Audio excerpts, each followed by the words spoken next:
Ready అయినప్పుడు మాట్లాడు. Ready అన్నా. ఫార్ములా ఈ కేసు కారుకు సంబంధించి ఈ దేశం ఎల్లలు దాటింది డబ్బు, అందుకనే ఈడీ కేసు నమోదు చేస్తుంది. చాలామంది మిత్రులకి ఇక్కడ ఎఫ్ఐఆర్ అయింది కదా, ఏసీబీ ఇన్వెస్టిగేషన్ చేస్తుంది కదా, ఎందుకు మళ్ళీ ఈడీ ఎందుకు వచ్చిందని చాలామంది మిత్రులు ఈ మధ్యలో ఫేస్బుక్లలో ట్విట్టర్లలో ప్రశ్నలు పెడతా ఉన్నారు.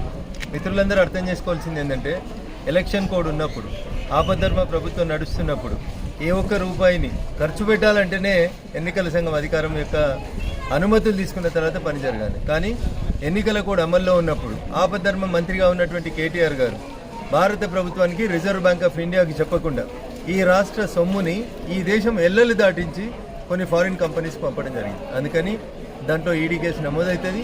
ఈడీ విచారణని కేటీఆర్ గారు ఎదుర్కోవాల్సి వస్తుంది. దానికి సంబంధించి ఇప్పటికే 7వ తారీఖున నోటీసులు ఇవ్వడం జరిగింది. కాబట్టి మోడీలు, ఈడీలు, బోడీలు అని నోరు వారేసుకునేటప్పుడు కొంచెం నోరు ఒళ్ళు రెండు దగ్గర పెట్టుకోవాలి. గతంలో ఒకసారి మీ చెల్లె ఇట్లే మాట్లాడుతుండే, మోడీ, బోడీ, ఈడీ దేనికి భయపడ్డామని. భయపట్టిరా భయపడలేదా, మేము భయపట్టించేందుకు అరెస్టు చేస్తలేం. చేసిన తప్పుకు సంబంధించే అరెస్టు జరుగుతుంది. వారు పంపించినటువంటి సొమ్ము వారి సొమ్ము కాదు, ఈ రాష్ట్ర ప్రభుత్వ సొమ్ము. ఆయన దానికి కేవలం కస్టోడియన్ మాత్రమే. దట్టు ఎన్నికల కోడ్ ఉన్నటువంటి వేళ పంపేటువంటి అధికారం రాష్ట్ర ముఖ్యమంత్రి కానీ మంత్రులకు కానీ ఉండదు. కాబట్టి నేనే మంత్రిని, నా ఇష్టం ఉన్నట్టు పంచుకుంటే డబ్బులని కేటీఆర్ పంచుకున్నాడు. కాబట్టి పర్యవసానాలను ఎదుర్కోవడానికి కూడా సిద్ధంగా ఉండాలి.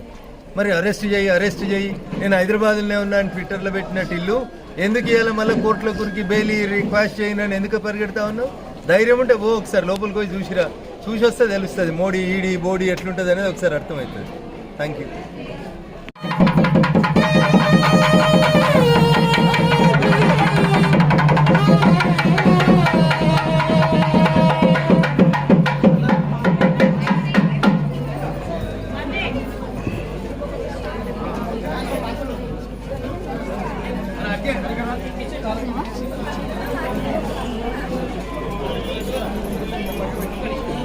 Terima